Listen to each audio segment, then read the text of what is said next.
공포와 교회라는 제목으로 함께 말씀을 나누도록 하겠습니다. 공포와 교회. 어울리지 않는 말 같은데요. 이게 무슨 말을 하려고 하는지 여러분께서 한번 잘 귀를 기울여 보셨으면 좋겠어요. 지난주에 어떤 일이 있었냐? 우리가 사도행전을 지금 우리가 강해를 하고 있는데요. 지난주에 베드로와 요한이 유대의 정치, 종교 지도자들에게 붙들려서 하룻밤 유치장 신세를 지게 됐죠. 잘못한 것도 없이 하룻밤 유치장 신세를 지게 됐고, 그것도 모자라서 사내들인 공회에 소출을 당해서 거기에서 온갖 모욕과 위협을 당한 끝에 더 이상 예수의 이름으로 말하지도 말고 가르치도 말라, 그렇게 아주 신신당부를 당하고, 그렇게 해서 그 조건하에 겨우 풀려나는 일을 겪게 됐습니다. 글로 기록된 이 과정이 글로 기록된 2000년 전에 아주 오래된 이야기이기 때문에 제가 성경을 보면서, 여러분들도 뭐 성경을 보시는 분들이 있지만 보시는 분들이 있어요. 그런데 볼 때 제가 좀 우려하는 부분이 뭐냐면 두 가지입니다. 하나는 그게 그냥 정말 남의 일처럼 읽는 그런 거고요. 또 하나는 그 옛날 이야기를 그냥 갑자기 그냥 어떤 중간에 어떤 묵상의 과정과 배경 같은 거 이해 없이 오늘날로 확 옮겨버리는, 나한테 이게 무슨 의미가 되나 이렇게 바로 해버리는 이런 오류에 우리가 빠질 수가 있는데, 무엇보다 그냥 정말 남의 일처럼 대하는, 그런가 보다 이렇게 대하는 일들이 참 많아요. 글로 기록된 오래전 일이기 때문에 우리한테 와닿지 않을 때가 참 많습니다. 그런데 한번 생각해 보세요. 그 상황을 여러분이 지금 대한민국 국회의 가운데 잡혀가가지고 모든 국회의원들과 사법하는 사람들에게 둘러싸여가지고 니네 지금 뭐 하고 있냐라고 이렇게 협박과 위협을 당했다면 얼마나 두렵겠습니까? 그리고 그 이 얘기를 지금 굉장히 극소수인 사람들이 와가지고 그걸 전해줬다고 생각해 보세요. 그 얘기를, 소식을 전해 들은 거예요. 자, 이런 상황이면 그 두 사람이 속한 교회 공동체는 굉장히 무섭고 두려움에 놓일 만한 그런 상황이죠.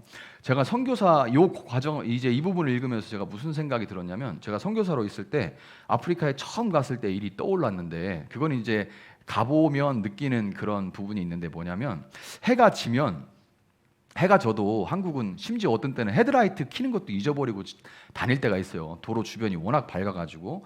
그런데 거기는 정말 전조등 이런 거 하나도 없이 칠흑같이 어두워지거든요. 말 그대로 별이 막 너무 낭만적으로 얘기하는 것 같은데, 별똥별이 계속 떨어지기 때문에 그냥 난 계속 소원을 말하고 있으면 됩니다.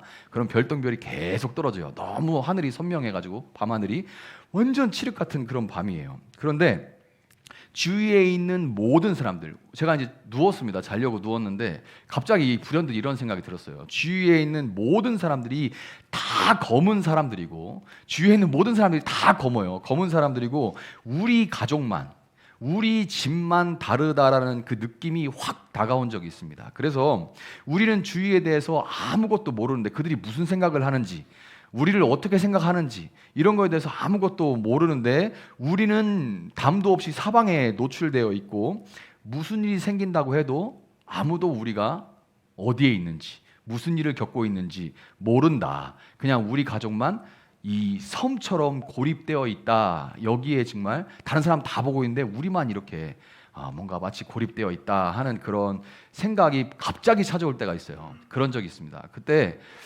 공포가 밀려왔습니다. 저는 별로 무서워하는 스타일이 아닌데 그냥 알 수 없는 그 공포가 확 밀려온 적이 있어요. 이 사람이 공포에 붙들리면 스스로를 지키려고 하는 보호 본능이 발동을 하게 되어 있고, 그렇게 되면 어떻게 되냐면 다른 사람을 배려하지 못하고 편협해지거나 생각이 굉장히 편협해지게 되죠. 갇히게 됩니다. 그리고 더 나아가서 거칠고 공격적인 모습을 보여주게 돼요. 다른 상대에 대해서 거칠고 공격적인 모습을 띠게 됩니다. 공포와 이 두려움, 제가 겪었던 이 공포와 두려움, 이런 것들로 인해서 심지어 선교사들조차 선교사면서 현지인들을 굉장히 자기들의 잣대로, 저 사람들은 안 돼, 선교사 입에서 나오는 얘기예요. 쟤들은 안 돼, 아무리 해도 안 돼, 뭐 검은 사람은 안 돼, 이런 편협한 생각들까지, 얘기들도 아주 서스럼없이 나오게 되는 거예요. 그런 생각들에 잡히게 되면 생각이 편협해져서 그렇게 되는 겁니다. 그 다음에 사람들을 아주 거칠고 무례하게 대하는 경우들이 선교사이면서도 그런 모습들을 참 많이 보이게 돼요. 저도 그렇게 됐었겠죠. 그런데 이제 다행히 은혜로 그 단계를 벗어나게 됐는데, 공포가 늘려오면 얘가 나한테 어떻게 할지 몰라 하는 생각 때문에 사람이 그렇게 되는 거예요.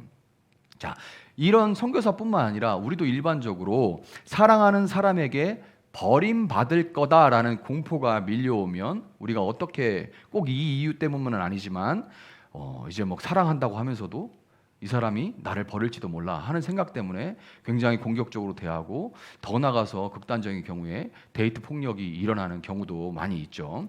부모에게 절대로 인정받지 못할 거다라는 생각으로 인해서 자식들이 이제 부모에 대해서 폐륜을 일으키는 경우들도 있습니다.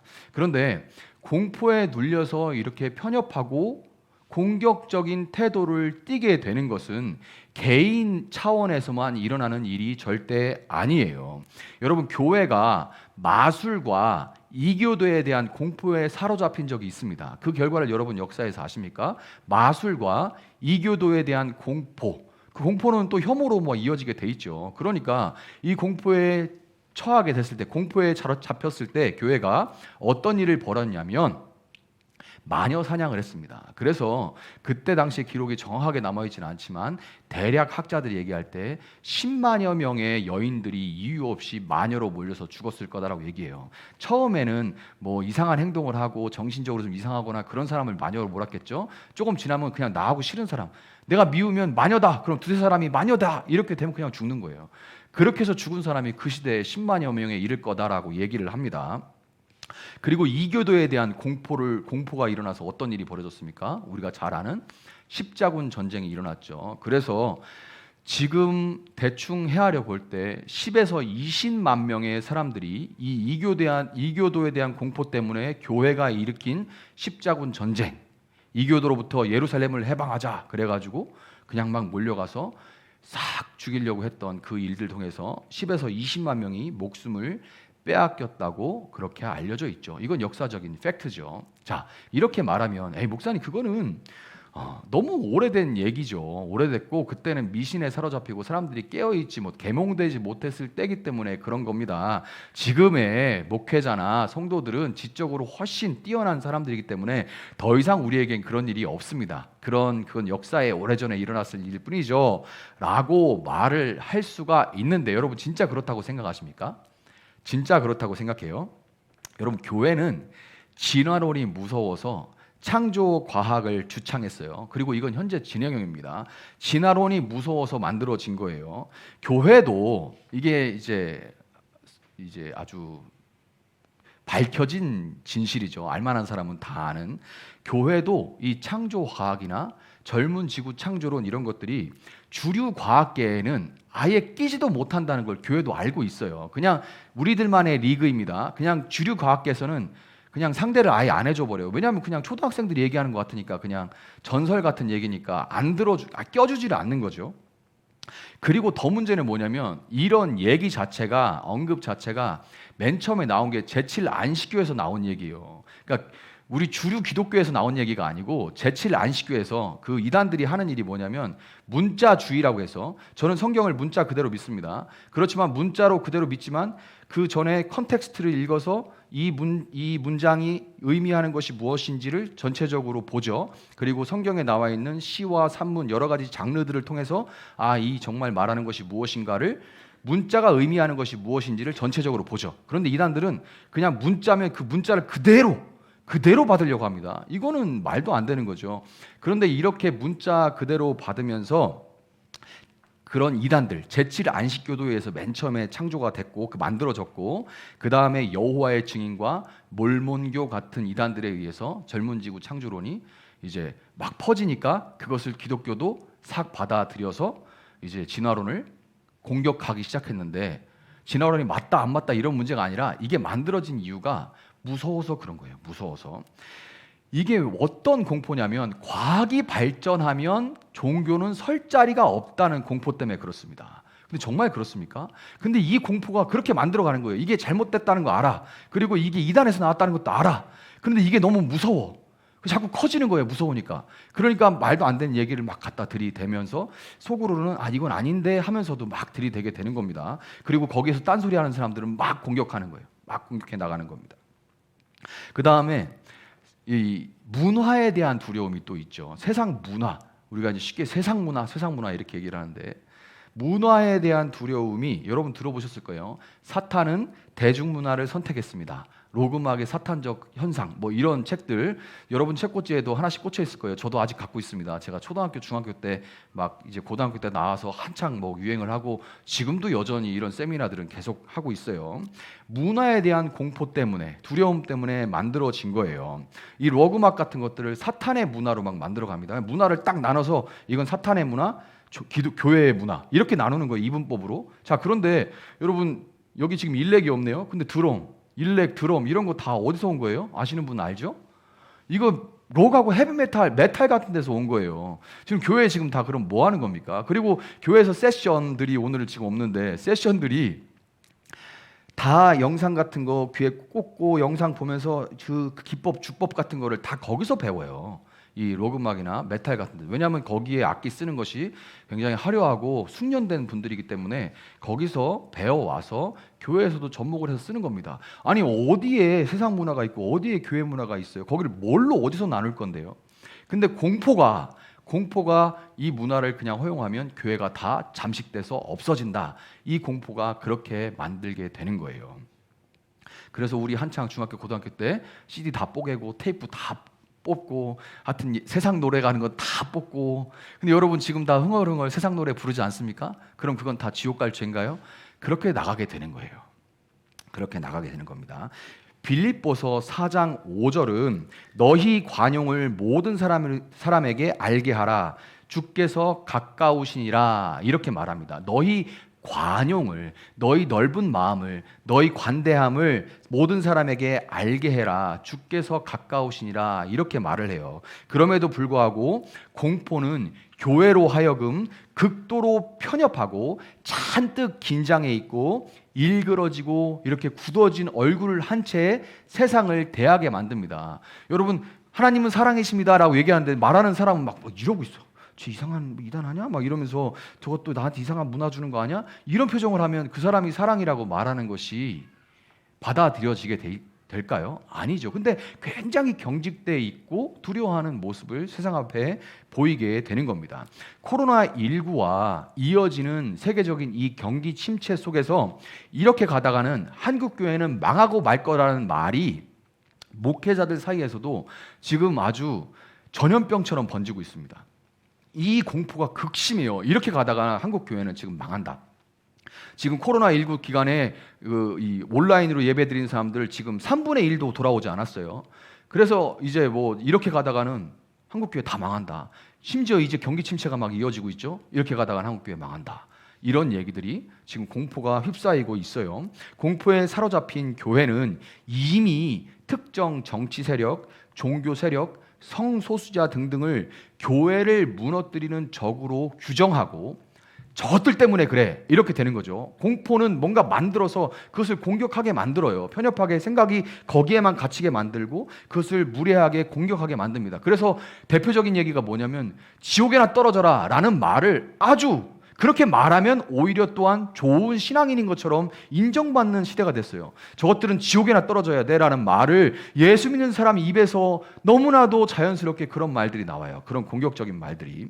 이런 태도와 이런 말들이 미디어를 통해서 그대로 사회로 이렇게 보여지고 있습니다. 그러니까 내가 두려워해서 이런 행동을 했는데 그게 미디어로 그대로 세상에 보여지면서 내가 두려워했던 그런 세상의 반응들이 그대로 나타나요.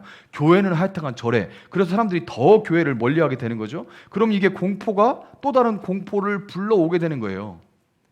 내가 공포 때문에 그렇게 행동했는데 그 공포 때문에 그렇게 행동했더니 그 공포가 진짜 내가 두려워했던 그 현실을 불러와서 진짜네 그러고 더 무서워서 또 다른 막 행동들을 하게 되는 겁니다. 이 공포가 공포를 불러오는, 공포가 공포를 낳는 그런 현실에 취하게 되는 거죠. 자, 이런 상황 가운데 오늘 초대 교회의 모습을 보면 자연스럽게 우리는 이런 질문이 이제 올라오게 되는 거죠. 어떤 질문이냐면 과연 초대 교회에는 공포가 없었을까? 그들은 아예 애당초 두려움을 느끼지 못하는 사람들이었을까? 그런 생각을 하게 됩니다.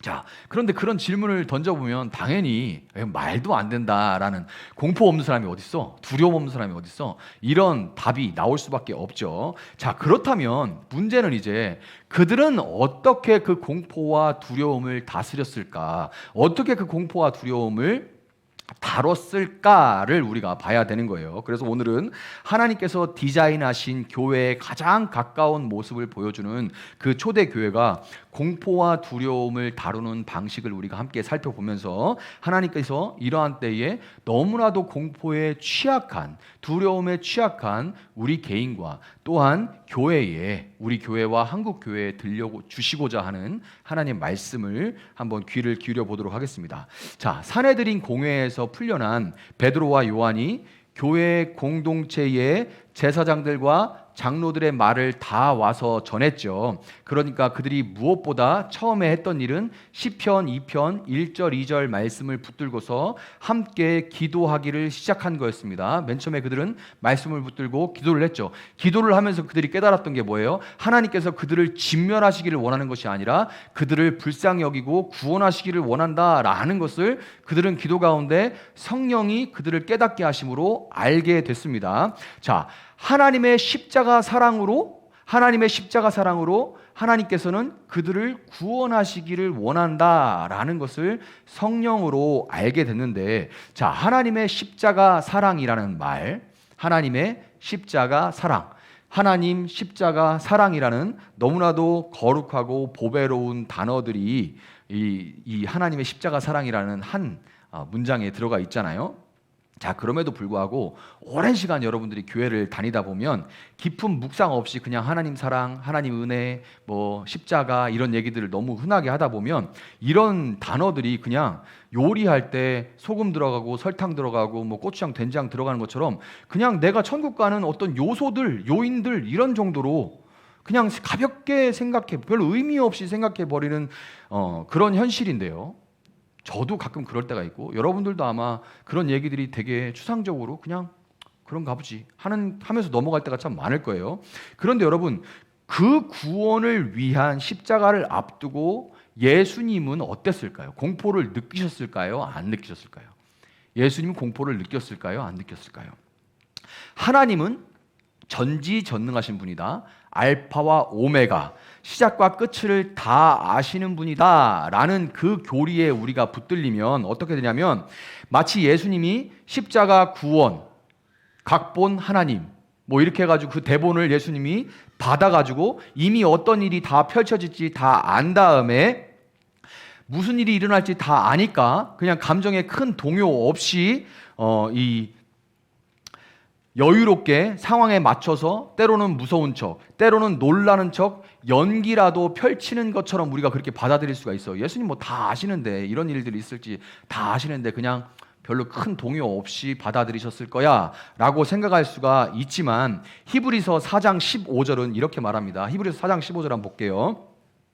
자, 제가 한번 읽어보겠습니다. 우리에게 있는 대제사장은 우리의 연약함을 동정하지 못하실 이가 아니요 모든 일에 우리와 똑같이 시험을 받으신 이로되 죄는 없으시니라. 아멘. 이렇게 얘기해요. 우리에게 있는 대제사장은 우리의 연약함을 동정하지 못하실 리가 아닌데, 왜 그러냐면 모든 일에 우리와 똑같이 시험을 받았기 때문이라고 얘기를 합니다. 예수님은 우리의 모든 연약함을 동일하게 몸으로 체험하신 분이기 때문에 십자가를 앞두고 우리와 동일한 극심한 공포를 느끼셨습니다. 여러분, 예수님은 정말 극심한 공포를 느끼셨어요. 하나님의 아들도 떨리고 자신이 없어서 심지어 두렵기까지 하는 시간이 있었던 겁니다. 우리와 똑같이요. 떨리고 자신이 없어. 그 떨리고 자신 없는 게 너무 심해서 두려움에 붙들리기까지 한 그런 시간들이 예수님도 있었던 거예요. 요한복음 11장 53절 54절을 보면 예수님은 나사로를 살리신 이후에 대제사장과 바리새인들이 예수를 잡아 죽일 덫을 싹 쳐놓고 반드시 오자마자 죽여버리겠다 하고 이를 박박 깔고 있는 상황을 보면서 그 암살의 공포를 피해서 예수님 한동안 숨어 지내십니다. 여러분 이걸 너무 미워하실 필요 없어요. 그냥 무서워서 피한 거예요. 당장 들어가면 죽을 건데 거기에 나 죽을 거야 하고 아직 때도 이르지 못했는데 죽으러 갈 필요 없죠. 그때 때가 안 이뤘으니까 그냥 나는 잠깐 뒤로 물러날 거야 이렇게 받아들이시면 안 됩니다. 예수님 우리와 똑같은 피와 살로 된 피와 살을 가지신 인간이었기 때문에 그들이 이를 박박 갈고 있는 그리고 덫을 치고 있는 그 상황이 두려워서 피하셨습니다. 우리처럼 무섭고 겁이 나서 숨고 또 달아나셨던 거예요.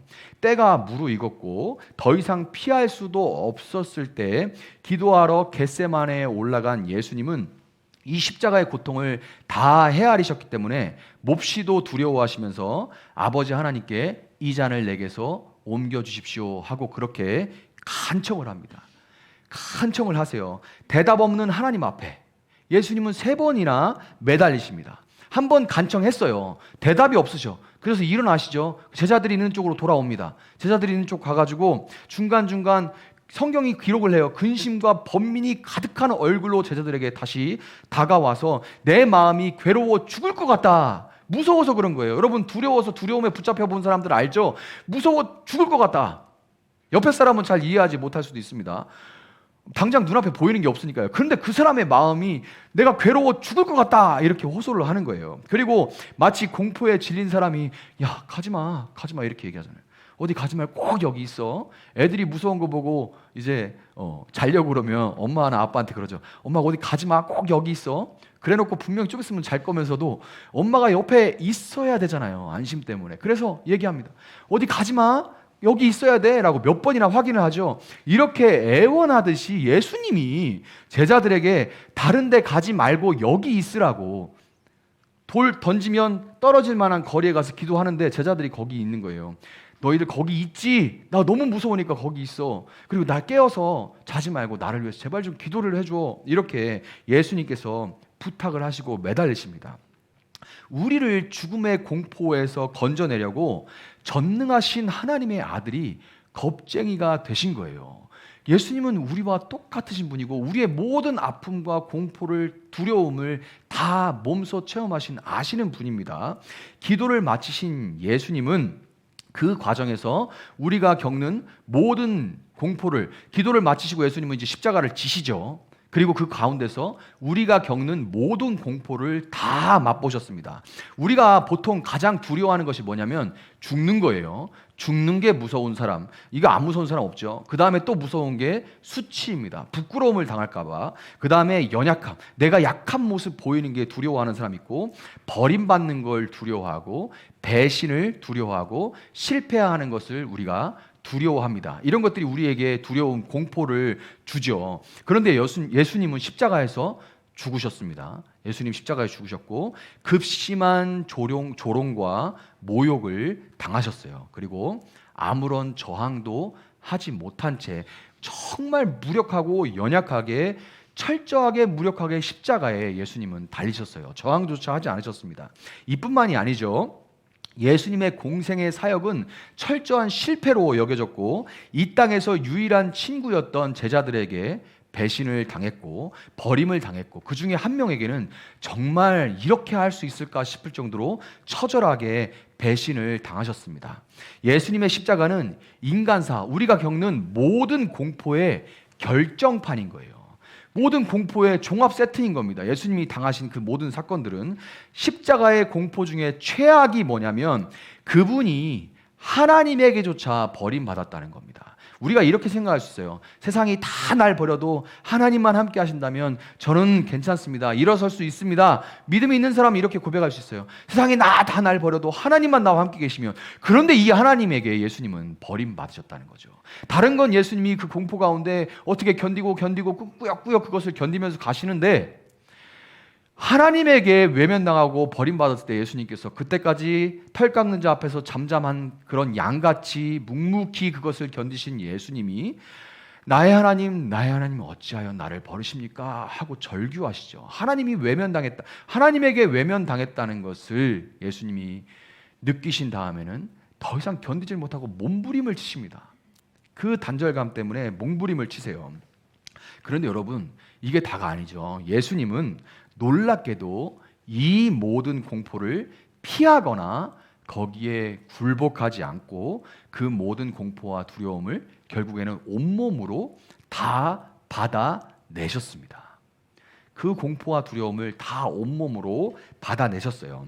겟세마네 동산에서 벌벌벌 떨면서 땀방울이 핏방울에도 그렇게 간절하게 이 잔을 내게서 옮겨주면 안 돼요? 이 잔 좀 옮겨주세요 하고 그렇게 기도했던, 그렇게 매달렸던 예수님은 어떻게 기도를 마치십니까? 그러나 내 원대로 마시옵고 아버지의 뜻대로 되기를 원하나이다. 그렇게 기도를 마무리하시죠. 그렇게 기도를 마무리하신 겁니다. 그때 결단하고 이 모든 것들을, 이 공포와 두려움을 내 몸으로 받아내겠다라고 결단을 하신 거예요. 그리고 그 공포와 두려움에 정면으로 맞서서 하나님 아버지의 뜻에 순종하기로 예수님은 결단을 하셨던 겁니다. 이제 유다의 배신으로 인해서 수백 명의 군인들이 예수님을 잡으려고 겟세마네 동산으로 들이닥쳤습니다.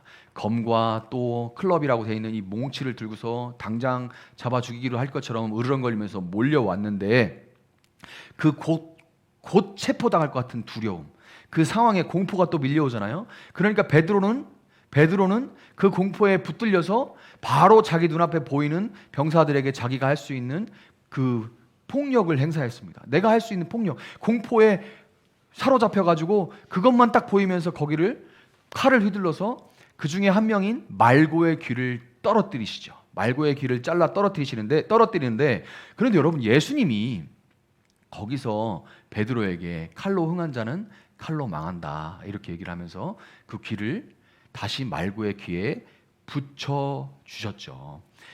그 공포와 두려움을 맞서기로 하신 예수님은 말고에게 잡혀가는 공포보다 귀가 잘린 그의 고통을 불쌍히 여기는 사랑에 더욱 큰 무게를 두신 겁니다.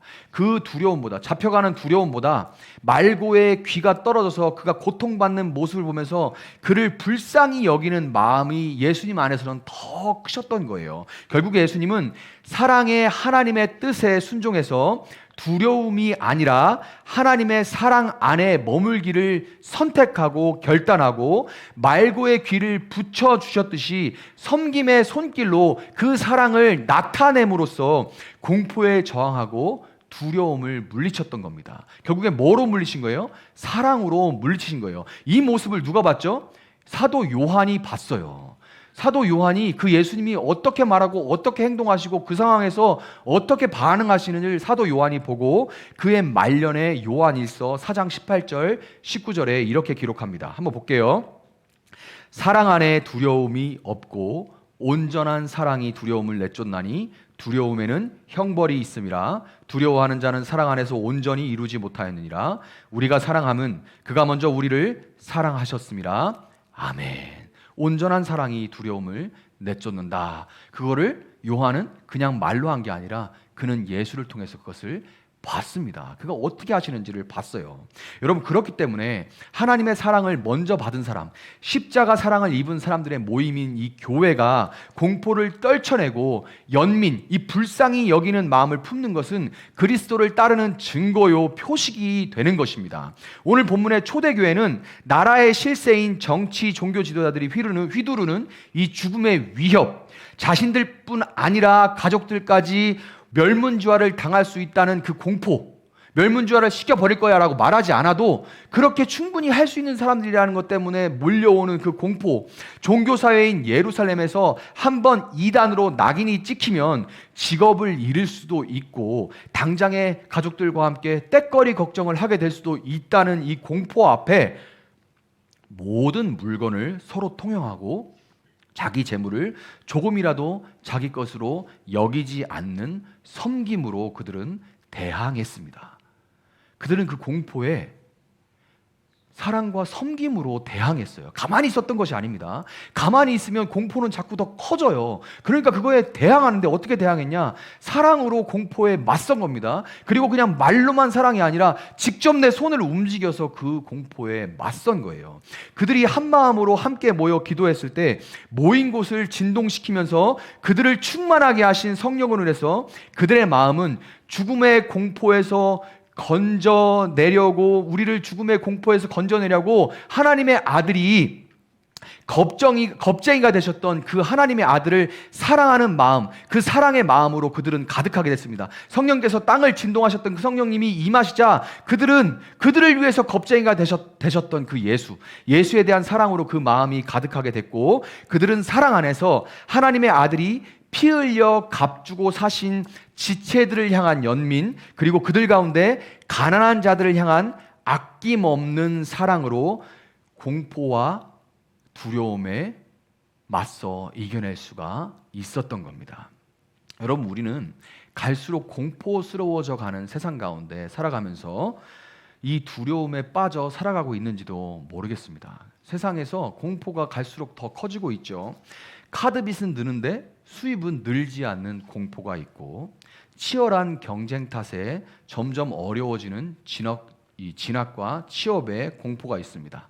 내세울 만한 대학과 직장이 없이는 사람들 앞에 당당할 수 없다는 공포가 있고요. 발버둥을 쳐도, 이거 참 큰 공포입니다. 발버둥을 쳐도 내 인생이 더 나아질 것 같지 않다는 공포. 어마어마한 공포입니다. 조금만 틈을 보이면 우습게 하는 인간들 때문에 나는 늘 완벽한 것처럼 포장해야 되는 공포. 외모지상주의 사회에서 내 외모가, 내 몸과 얼굴이 점점 그 외모지상주의 사회에서 마땅해지지 않는다는, 점점 보기 싫어진다는, 그러지는 않을까 하는 그런 공포. 나이는 먹어가는데 좋은 사람은 안 나타나고 영영 결혼 기회를 놓치는 것은 아닐까 하는 그런 공포. 자녀의 성적은 자꾸 떨어지는데 이러다가 얘는 끝내 뒤처지는 것이 아닐까 하는 그 공포. 모든 학부모들에게 밀려오는 그런 공포죠.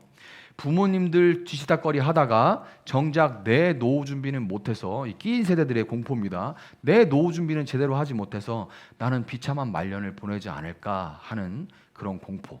이런 다양한 공포들 속에서 다른 이들을 향한 연민과 배려는 다 모조리 휘발돼 버리고, 세상은 점점 나 하나만 악착같이 챙기려는 그런 물기 없는 세상이 되어가고 있습니다.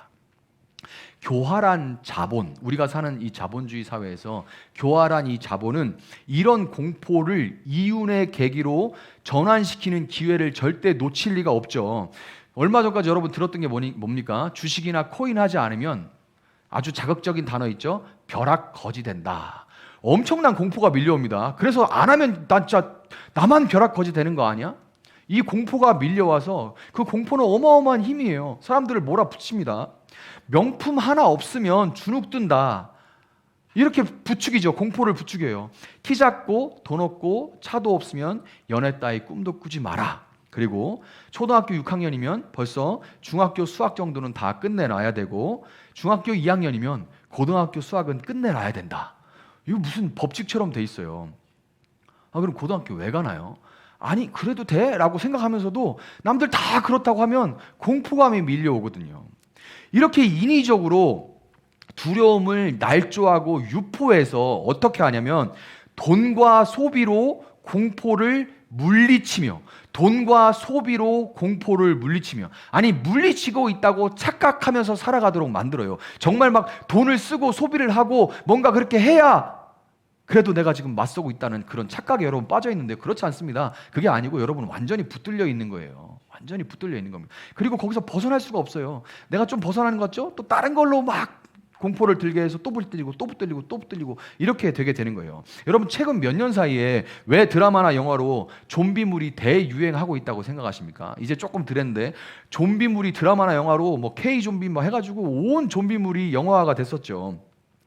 좀비물을 가만히 보세요. 물어뜯기는 그걸로 가득한데요. 물어뜯기는 이 치열한 자본주의 경쟁 사회에서 그렇게 살지 않으려고 해도 한 번 살짝만 물려도 영락없이 수많은 좀비떼 중에 하나로 살아가게 만드는 그 전염성 강한 공포 바이러스의 존재를 이 영화와 드라마들이 잘 보여주기 때문에 그래요. 사람들이 막연히 보고 알고 있어. 이게 지금 우리 세상을 그대로 보여주고 있구나 라는 것을 알고 있는 겁니다. 여러분, 죽는 날까지 공포 바이러스와의 싸움에 우리 평생을 소모하게 만드는 세상에 맞설 수 있기를 바랍니다. 혼자서는 외롭고 지쳐서 포기할 수밖에 없지만 십자가의 사랑을 받은 교회 공동체와 함께 우리의 연약함을 동정하시고 우리와 같이 공포와 두려움을 느끼시지만 죄를 짓지 않으시고 부활하셔서 모든 공포를 물리치신 예수님의 온전하신 사랑 안에 함께 거할 수 있기를 바랍니다.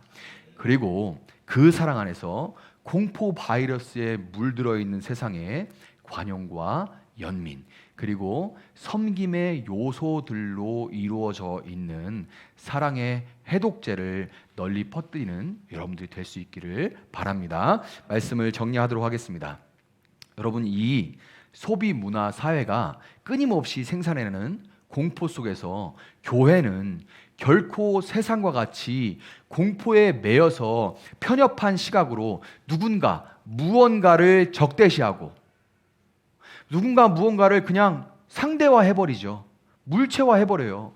그때 그 사람들은 하나하나의 객체가 아니고 그냥 두루뭉술하게, 그러면 우리가 뭐가 좋습니까? 그냥 비난하기가 쉬워요. 그냥 혐오하기가 쉽습니다. 그냥 공포로 막 몰아서 사람들을 뭔가 이렇게 상대화 시켜버리면 거기를 공격하기가 너무나도 쉬워져 버려요. 우리는 이렇게 해서 누구 탓 때문이다, 뭐 때문이다 이렇게 해서 편협한 시각으로 그것들을 공격하고 적대시하는 그 길로 나아가서는 절대로 안 됩니다. 교회는 절대로 이렇게 해서는 안 돼요.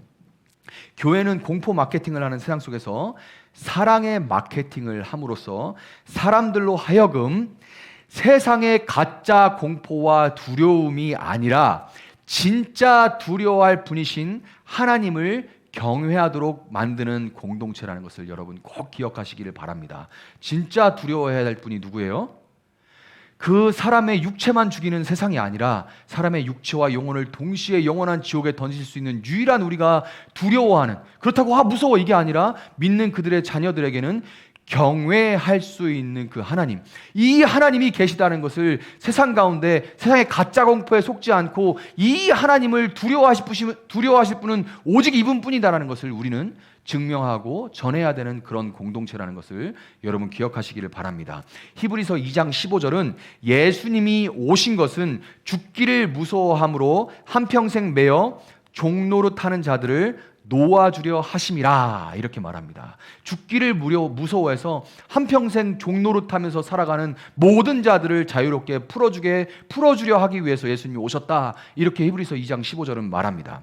오늘 초대교회와 같이 성령의 충만함을 입어서 예수님의 사랑을 말만이 아니라 삶의 태도로, 또한 나눔과 섬김의 삶을 살아가는 그 여러분의 삶으로서 온갖 공포에 매여서 한평생 종노릇하는 이웃들이 예수로 인해서 우리 나비교회와 같이 나비처럼 자유로운, 정말 나비를 떠오르면 여러분 자유가 먼저 떠오르잖아요. 그렇게 하늘 가운데 자유롭게 더 이상 애벌레처럼 그 잎에 매여 있는 것이 아니라 이것만 갉아먹는 인생이 아니라 나비처럼 자유롭게 날아오를 수 있도록 그들을 섬기는 여러분들이 될 수 있기를 예수님의 이름으로 축복합니다.